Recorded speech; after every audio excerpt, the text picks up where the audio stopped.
Now we shall discuss primary constructor with initializer blocks. So primary constructor with initializer blocks. The primary constructor has a constraint syntax and cannot contain any code, because we know that in the class declaration, when you are defining the class, there will be mentioning the primary constructor. So code it cannot contain. So to put the initialization code, not only code to initialize properties, initializer block is used.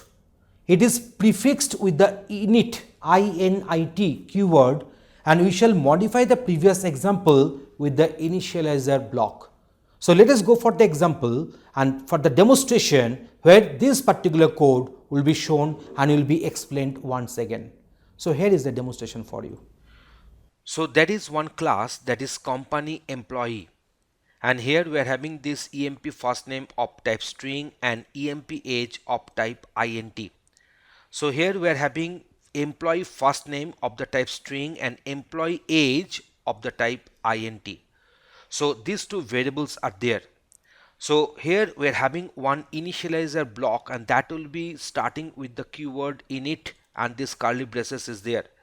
So this employee first name is getting assigned with the employee first name dot capitalize. So I'm just making the string capitalize, and then employee age. So this is the member variable or the property of this class is getting initialized with this respective emp age of type int. So here also they have got printed.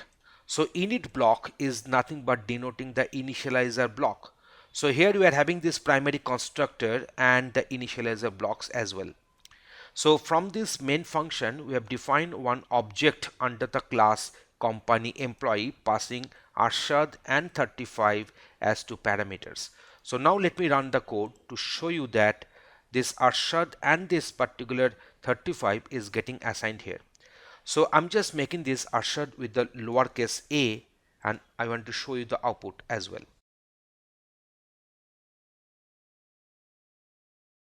So here you can find that this Arshad a is coming with the capital because we have used this function that is capitalize.